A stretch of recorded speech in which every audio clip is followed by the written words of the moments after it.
Doctor Oscar Iván Zuluaga, bienvenido a esta conversación para 360 Radio. Es un placer que nos acompañe. Bienvenido. Andrés Felipe, buenas tardes. Muchas gracias por esta invitación. Complacido de estar conectado con toda su audiencia a través de estos canales virtuales para que hablemos temas de interés para todos. Doctor Zuluaga, Colombia afrontará, y eso que se dice bastante en cada elección, la contienda más importante de los últimos años, pero para muchos analistas y expertos sí que estas del 2022 serán trascendentales. Primero porque no hay un candidato presidencial, pues que está aspirando a una reelección, luego de dos consecutivas, y sobre todo por los acontecimientos que ha tenido el país desde hace 2 años, la pandemia y todo lo acontecido este año.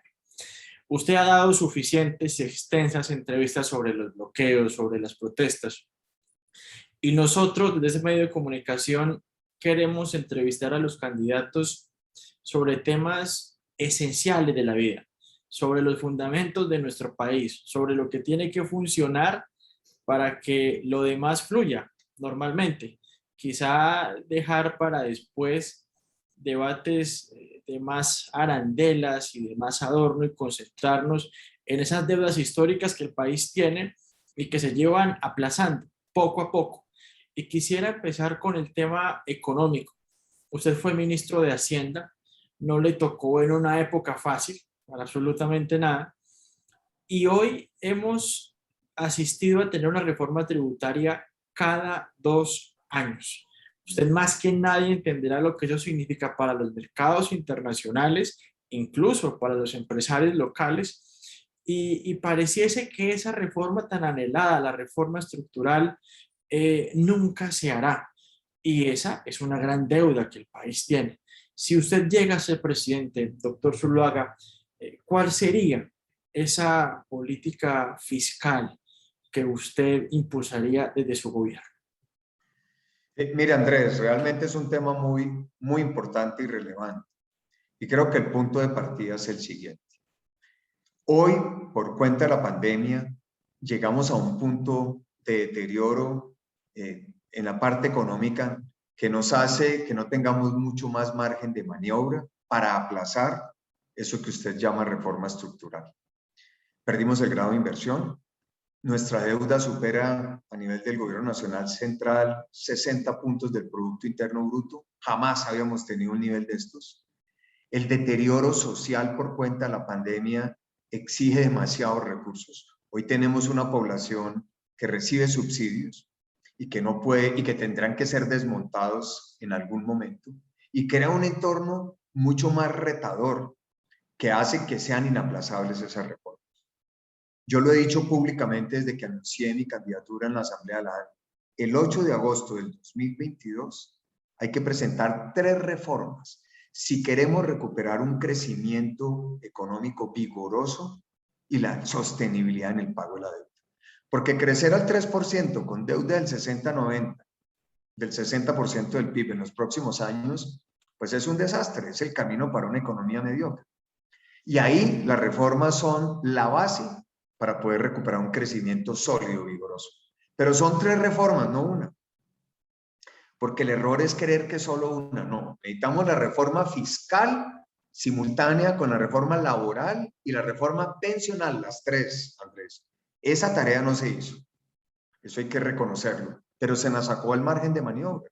Si no lo hacemos, no vamos a tener una economía viable de mediano y largo plazo, y así no podríamos generar las condiciones para cambiar esto que vamos a recibir hoy, los niveles de pobreza, de desempleo, de informalidad y de inequidad. Entonces son 3 reformas, no una, pero tienen que ser simultáneas porque están entrelazadas y son las que dan la viabilidad para un crecimiento económico sólido y una sostenibilidad de la deuda pública. Doctor Zuluaga, sin mencionar por mi parte a otros candidatos, usted lo puede hacer. Hoy Colombia se enfrenta a una disyuntiva y hay una política populista que es fácil de vender y es: acá imprimimos billetes, entregamos subsidios, el Estado es el que mayor empleo genera y ahí nos vamos yendo.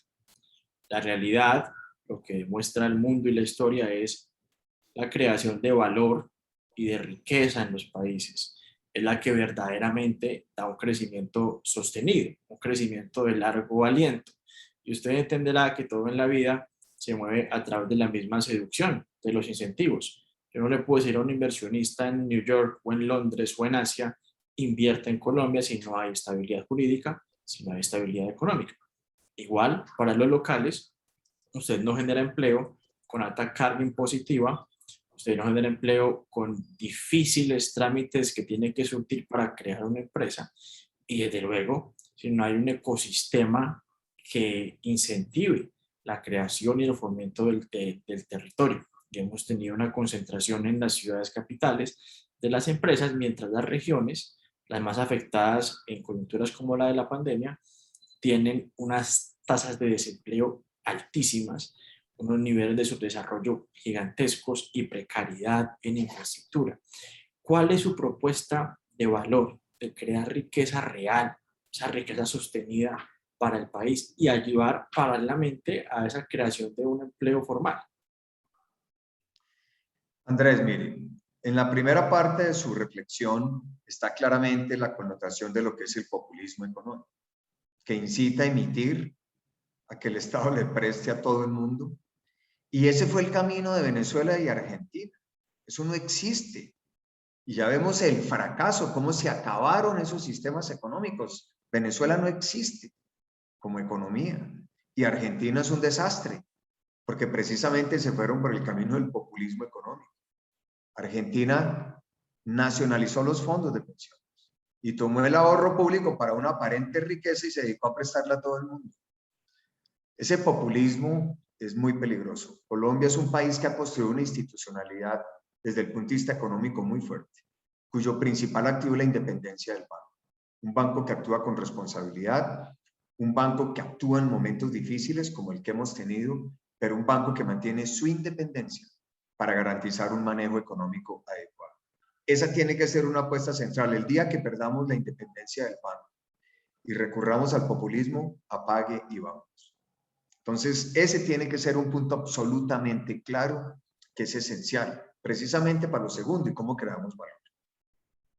La creación de valor en un sistema económico tiene que tener como resultado la generación de empleo bien remunerado. Porque cuando usted habla de empleo bien remunerado es porque es un empleo basado en factores de productividad. Es porque es un empleo que tiene mano de obra más calificada. Es un empleo porque tiene unas condiciones de uso del capital más eficientes y competitivas. Y es un empleo que se puede generar porque la economía tiene una cadena de costos que le permite competir insertándose en la economía internacional. Esos tres elementos son los que crean la generación de valor. Veamos cada uno de ellos. El tema de la mano de obra calificada. Hay que entender que necesitamos entrenar una nueva fuerza laboral. Esos 11 millones de jóvenes hoy que están en el aula escolar, en educación primaria, secundaria, media y superior, tienen que tener un cambio para entender los desafíos del mundo de hoy. El mundo de hoy en su mercado laboral es distinto a lo que era en el pasado, a lo que era hace 10 años, incluso a lo que era en el 2014 cuando fui candidato presidencial. El mundo de hoy es un mundo de la tecnología, de la digitalización, de la transformación digital, de la revolución 4G. Es un mundo que requiere automatización. Y esos son los empleos que van a dominar al mundo, el bilingüismo básico. Entonces, si queremos ser productivos con valor agregado, pues eso tiene que estar aplicado desde el modelo educativo. Un modelo educativo orientado al trabajo y al emprendimiento, a la formación de pequeñas y medianas empresas, que tenga el bilingüismo básico como un elemento central para poder generar un mínimo de valor agregado en la mano de obra. Le doy un ejemplo. Hoy en Colombia se necesitan 300.000 jóvenes preparados en el tema de transformación digital. No necesariamente profesionales universitarios, Andrés. Jóvenes, solo tenemos preparados 50.000, imagínense. ¿Sabe cuál es el salario de ingreso para un joven que con el solo bachillerato pueda tener un entrenamiento, una habilidad en un área de estas? 2 salarios mínimos. Para empezar, imagínense duplicar un ingreso sin ni siquiera tener un título de tecnólogo de profesional universitario. Eso muestra la ruta de la creación de valor en un mundo digital. Y eso por darle un ejemplo de cómo debe orientarse un modelo educativo al trabajo. Pero el otro factor es el tema del acceso al capital. Y ahí viene también la transformación digital. El ejemplo de Nubank en Brasil es un ejemplo revelador. 40 millones de clientes desde el celular. Hoy en Colombia hay 23 solicitudes de entidades financieras fintech esperando aprobación de la superfinanciera. Ese mundo digital es el camino para reducir costos de financiación, para romper los costos de logística, todas las barreras de acceso que ha tenido el sistema financiero tradicional. Entonces, hoy hay una oportunidad de que haya no solo emprendimiento, pequeñas y medianas empresas, sino acceso a capital de una manera diferente. Y la era digital en eso nos brinda unas herramientas extraordinarias para garantizar ese acceso a capital en condiciones eficientes. Y ahí la política de gobierno se vuelve una política para, a través de fondos de garantías, poder desbloquear, por ejemplo, barreras de acceso a crédito, al emprendimiento, a las pequeñas y medianas empresas, y poder focalizar en un momento dado subsidios de tasa de interés de acuerdo a áreas estratégicas que tenga la economía y el mercado laboral. Y el otro componente entonces tiene que ver con la mentalidad de transformación productiva. Necesitamos que Colombia amplíe su matriz de producción. Colombia tiene que ser un país que produzca, pero para exportar. Nosotros no somos exportadores, Andrés, estamos exportando lo mismo de hace muchas décadas. Y con lo que producimos no salimos adelante. Con lo que producimos no es suficiente para generar el empleo y el valor agregado que la economía necesita. Y por eso yo creo que hay una gran oportunidad. Colombia se puede ver un proveedor del mundo en productos agroindustriales. La semana pasada hablaba con el embajador de Colombia en la China. ¿Sabe cuánto podríamos exportar en 5 años rápidamente en productos agroindustriales a la China? 5.000 millones de dólares. Y empiece por el café, 500 millones de dólares. Entonces, ¿dónde está la fuente de crecimiento? De un sector agroindustrial dinámico, con tecnología, con distrito de riego, con valor agregado, con jóvenes empresarios rurales y del campo. Está en el sector agroindustrial. ¿Cómo transforma usted la frontera productiva de áreas donde hay narcotráfico con ello? Váyase al Catatumbo, váyase al sur del Cauca, en el Patía, y es un polo de desarrollo agroindustrial. Transforme el departamento del Caquetá, transforme Arauca. Y usted empieza a encontrar unas áreas para hacer grandes distritos agroindustriales. El ex embajador de Colombia en Estados Unidos, Francisco Santos, tiene clarísimo qué productos, qué alcance puede tener la agroindustria colombiana en Estados Unidos. Me decía ayer, Andrés, podríamos exportar 10.000 millones de dólares. Entonces, ¿dónde está el reto? Ahí, en ampliar esa frontera productiva, pero siempre y cuando seamos competitivos para exportar. Y entonces esa competitividad no solo lo da la mano de obra calificada, sino el otro elemento, que es la logística y los costos. Somos un país costoso para producir. Y ahí viene el esfuerzo que hay que hacer en infraestructura, en vías secundarias y terciarias, en la cadena logística, en la cadena de fríos, en la agilidad de los puertos, en el mejoramiento de las vías. Ese es el camino para producir empleo de alta calidad, que es donde se refleja el valor agregado de una sociedad.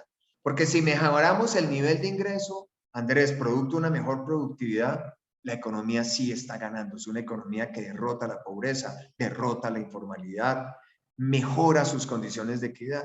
Ese es el camino, y por eso mi propuesta es generar 2 millones de empleos bien remunerados en los próximos 4 años, con esos pilares que le acabo de mencionar, y que se complementa con una meta: 20.000 millones de nuevas exportaciones de bienes y servicios en los próximos 6 años. Y las exportaciones, doctor Zuluaga, es vital para tener una mejor tasa de cambio, pero como lo mencionaba, Colombia ha perdido la gran oportunidad, y lamentablemente lo hemos escuchado en muchos discursos políticos, de ser esa gran despensa agrícola del mundo. Y lo digo por experiencia. Entonces se puede encontrar un americano o un europeo que pagaría lo que fuese por un tomate, por una cebolla, por una piña o un aguacate colombiano incluso. Y los compara en el supermercado y dice: la colombiana pago más por la fruta colombiana, porque sabe distinto, porque me gusta más. Pero tocaba también, doctor Zuluaga, usted un Pero mire, le tema. voy a decir una idea Sí, incluso más de adelante. fondo, porque me Claro. parece interesante su reflexión. Hace poco tuve un Zoom con colombianos que viven en la Florida, ya de muchos años, y son empresarios, y me dieron una gran idea que yo la compré. ¿Por qué no sustituimos la coca con cannabis medicinal? Pero a nivel industrial, Andrés, ¿sabe cuánto podemos exportar en cannabis medicinal? Todo. Ya tenemos la parte legal clara. Los mercados internacionales están ávidos. Fíjese que es un problema de mentalidad. Por ejemplo, para decir algo concreto. Entonces, sí, se puede, pero hay que tener una mentalidad de producir y exportar. Y eso que no le estoy adicionando a Venezuela. Si logramos la transición a la democracia en Venezuela, ¿cuál es el país que tiene que garantizar la reconstrucción de Venezuela? Colombia, absolutamente. Nos esperan 20 o 30 años de producir y producir para poder reconstruir Venezuela. Por eso esa apuesta a la democracia en Venezuela no es solamente por los riesgos que implica la dictadura de Venezuela y el narcoestado, sino porque puede ser una fuente de oportunidades para los dos países extraordinarios. Doctor Zuluaga, en otro asunto tocaremos el tema de infraestructura porque es otro gigantesco y mire lo que pasa, por ejemplo, en el puerto de Barranquilla y bueno, en fin. Doctor No hay Zuluaga, traga. no hay, no, y entonces tienen que desviar Una pobreza para barcos y nosotros. estamos colapsados y aunque Buenaventura funciona, es un gran puerto, pero con unos alrededores, usted me entenderá que también usted lo decía, usted hubiese militarizado, lo dijo en el paro, ¿no? Claro, una draga vale 15 o 20 millones de dólares, por Dios, por Dios. Y dejan de llegar barcos o sobrecostos, porque se tienen que demorar varios días. Eso es absurdo, eso demuestra pobreza mental. Eso muestra una negligencia nuestra en la visión de lo que debe ser el tema de producir, de desatar cuellos de botella. Un buen ejemplo es. Doctor Zuluaga, pasemos al segundo tema respetaré el tiempo que me han dado. Y ese segundo va con el tercero ligado. Ayer atracaron un restaurante en el Parque La 93 en Bogotá. Pero se nos ha vuelto paisaje en todas las ciudades del país. Y el paisaje se ha vuelto, esto en detrimento de la policía, también para los oficiales que capturan a una persona cada 24 horas. Ellos van a un trámite, saben que si los capturan quedan libres. Pero esto es un círculo vicioso, porque no hay cárceles, porque los jueces los dejan libres, porque no hay reformas, porque el policía tiene miedo de actuar. Ha visto usted los policías que han asesinado en Bogotá a sangre fría por intervenir en un robo. Y las personas dicen, yo acá estoy a merced de la delincuencia, pero es un problema con el cual llevamos luchando. Yo entrevisté al presidente Santos hace 6 años, 7 años, y le preguntaba, presidente, ¿usted por qué no? No, vamos a construir más cárceles, la reforma, y no pasó. Con el presidente Duque tampoco pasó. Yo quisiera negarme a creer que los colombianos tenemos que vivir con miedo. Doctor Zuluaga, esa reforma a la justicia y el tema de seguridad, es que nada más espera. ¿Usted qué haría? No, de acuerdo, su reflexión es muy valiosa. Yo le haría este complemento. Tuvimos una pandemia donde nos tocó quedarnos confinados en la casa por un problema de salud. Esto de la delincuencia es una segunda pandemia. Hoy los ciudadanos tienen temor de salir de su casa. O sea que estamos confinados por una nueva pandemia, la delincuencia, las bandas criminales que lo asesinan si sale a la calle, que lo matan o lo atracan por un celular, una moto o un celular, o lo que pasó ayer en el centro, en el Parque 93. Eso es increíble. Que puedan atracar a los ojos de todos, a la luz del día, a primeras horas de la noche. No, hoy sí que se necesita esa voz y ese liderazgo. Del liderazgo del presidente y de los alcaldes, para desarrollar una estrategia integral. No es solo la policía, no es solo la inteligencia, los alcaldes, sino con la comunidad. Debemos recuperar pilares esenciales, Andrés. ¿Usted recuerda las alarmas comunitarias? ¿Cómo entrar en alerta a todos? ¿Cómo crear una red de comunicación con los taxistas, las empresas de vigilancia, los ciudadanos, los conjuntos, para estar en alerta? Sintonizarnos que a la delincuencia la tenemos que derrotar entre todos, con esa unión y esa solidaridad ciudadana. Más cámaras, iluminación de los parques, fundamental. Más policía rodando en las motos, buscando en las calles a los delincuentes. Lo que usted dice, una justicia que realmente lleve y penalice y judicialice a los delincuentes y a esas bandas. Una guerra sin cuartel contra las ollas del microtráfico, Andrés, porque el microtráfico es el que financia esas estructuras delincuenciales y criminales. destrucción de esas ollas del microtráfico, extinción de dominio express, para que esos bienes se los quitemos a los que los prestan, para estos negocios que están causando esta desesperanza entre la ciudadanía. Salimos de una pandemia y ahora otra por cuenta de la delincuencia. Solamente si logramos esa unión con ese liderazgo, podremos enfrentar un problema de esta magnitud.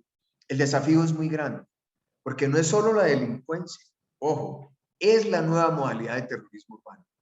El narcotráfico financiando las disidencias de las FARC y el ELN para los bloqueos, para los vándalos, para la primera línea, para bloquear y generar el caos y la anarquía. Ya no es solo un problema de delincuencia, es generar el caos y la anarquía. Entonces son dos desafíos paralelos que tienen que ser vistos con un nuevo concepto de autoridad. Una inteligencia que se demanda hoy a gritos. Tiene que haber mayores niveles de inteligencia. Esta es una guerra de ciberseguridad. Los drones pueden jugar un papel fundamental. La inteligencia que tiene que tener identificado quiénes son esos vándalos y esa primera línea que bloquean barrios, como el Portal de las Américas en Bogotá, y actuar de la mano de la Fiscalía y de los jueces para capturarlos y llevarlos a la cárcel. Y si son ciudadanos extranjeros, expulsarlos de manera inmediata del país después de que tengan una condena. Ahí no puede haber complacencia, pero tiene que haber un liderazgo con una voz enérgica, con una gran firmeza para derrotar esa nueva pandemia, que es la delincuencia, que es la criminalidad. Usted presentaría en ese entendido una reforma a la justicia también. Pero la reforma a la justicia, porque yo creo que ahí las penas están, con algunas excepciones. La reforma a la justicia es uno de los pilares de la gran lucha contra la corrupción. No se puede repetirlo en el cartel de la toga. Y la justicia ni es pronta ni es eficaz y tiene unos problemas de corrupción muy serios.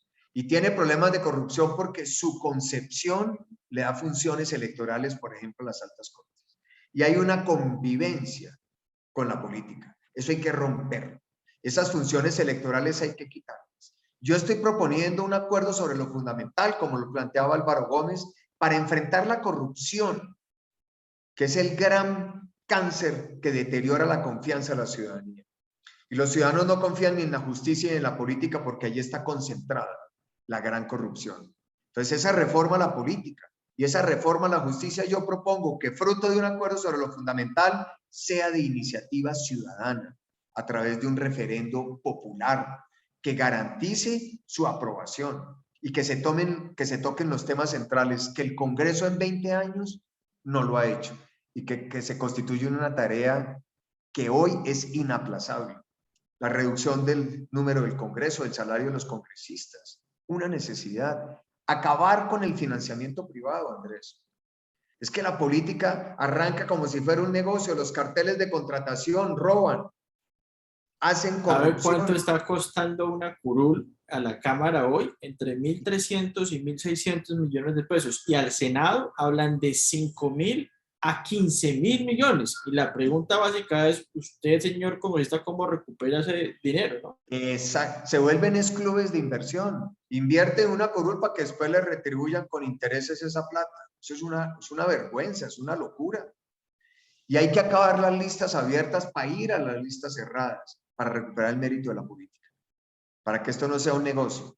Si no hay financiamiento privado y volvemos a la lista cerrada, le habremos dado un golpe enorme a la corrupción, a esos carteles de contratación. Pero esas son reformas medulares que yo le estoy planteando a la ciudadanía como un acuerdo sobre lo fundamental y para ser tramitadas por un referendo de iniciativa ciudadana. La última pregunta, doctor Zuluaga, que se la formulo como siempre con el mayor respeto posible. Colombia está sumida, todas las encuestas, y yo no creo en ninguna encuesta, pero todas dicen que Colombia está sumida en desesperanza, en desconfianza, en desaliento, en todos los estratos, en todas las regiones. ¿Por qué? Porque hay desconfianza en la justicia. Lastimosamente, una decisión de un juez, del contralor, de la procuradora, del fiscal, no tiene credibilidad. Y usted entenderá que una de las razones por las cuales un Estado es fallido es por esa desconexión total de ciudadanía en los estamentos. Y ahora para la elección presidencial, usted ya tuvo una campaña, fue el candidato del Centro Democrático. Le pregunto, ¿cómo generar confianza a su electorado pasado? ¿Cómo buscar nuevo electorado? Y ese reto que tiene usted con las juventudes del país, unas juventudes que en buena parte parecen capturadas por la izquierda, que no satanizo a la izquierda, pero hay una facción de la izquierda que está aprovechando una ingenuidad, quizás una ignorancia en una parte, para llegar con ideas de carácter demagógico, populista, decir acá estamos los buenos, allá están los malos, y ya hemos visto eso cómo termina. Entonces le pregunto cómo piensa usted devolver o por lo menos aportar sin sentido mesiánico a recuperar esa confianza. Mire, toca usted un tema que es medular, central. Y yo diría que no solamente la pérdida de confianza, sino la pérdida de bienestar social, que aún alimenta esa desesperanza ante la crisis que viven los ciudadanos en empleo, en pobreza, en falta de oportunidades. ¿Cuál es el valor esencial? Y por eso yo estoy proponiendo una visión que tiene como eje central recuperar la confianza y el bienestar social. ¿Cuál es el punto de partida? El ejemplo del líder. Y por eso cuenta mucho su trayectoria pública, su hoja de vida. ¿Quién es? ¿Qué ha hecho? Yo llevo 30 años de vida pública y tengo más de 20 años de experiencia empresarial. Y una vida pública sin tacha. Yo soy hijo de la provincia. Yo nací en un pequeño pueblo cafetero, Pensilvania, Caldas, en un hogar humilde, mis padres campesinos. Ni siquiera pudieron terminar bachillerato. Y con esfuerzo nos educaron. Yo empecé una carrera pública como alcalde y como concejal de mi pueblo, Pensilvania. Y fui ascendiendo, conociendo las realidades de la vida pública. Cuando fui ministro de Hacienda, manejé la plata del país. No hay un solo señalamiento. Uno, sobre que no haya tenido un manejo adecuado de los recursos. Jamás se me puede señalar de un manejo indebido de recursos. Y la confianza se empieza a recuperar con el ejemplo en la lucha contra la corrupción. Porque uno de los factores que ha desmoronado la confianza es que los ciudadanos están hastiados de la corrupción. Y eso bloquea una democracia. Eso debilita las posibilidades de poder construir credibilidad. Entonces, mi testimonio de vida es ese y por eso mis propuestas se basan en esa experiencia pública, en ese conocimiento de las realidades de hoy después de escuchar durante muchos años, en los que estuve ausente de la política, a empresarios, a trabajadores, a líderes sociales, a jóvenes, a profesores universitarios, escuchando entendido. Por eso mis propuestas, 2 millones de empleo bien remunerado. Es que yo he generado empleo. Yo he hecho desarrollo empresarial y hemos exportado. Luego yo tengo conocimiento de cuál es el camino para lograrlo. Y he tenido en los cargos públicos que he desempeñado resultados. Entonces, yo espero demostrarle a los colombianos que es posible, que mi programa y mi propuesta es coherente, es consistente, con las necesidades y las realidades del país, de los jóvenes, de la mujer jefe cabeza de hogar, y que mis propuestas nacen producto de escuchar a los colombianos y de mi experiencia pública y de empresario de más de 30 años. Oscar Iván Zuluaga, precandidato presidencial del Centro Democrático, le agradezco mucho por haber compartido este espacio con nosotros, una conversación muy fructífera y le deseo desde luego la mejor suerte en su campaña, que tenga éxito y sobre todo que logre recoger la mayor cantidad de propuestas, conocer las problemáticas del país para que en ese programa de gobierno que consigna ante la registraduría, pues hombre, sea una buena carta de navegación en caso de que sea presidente.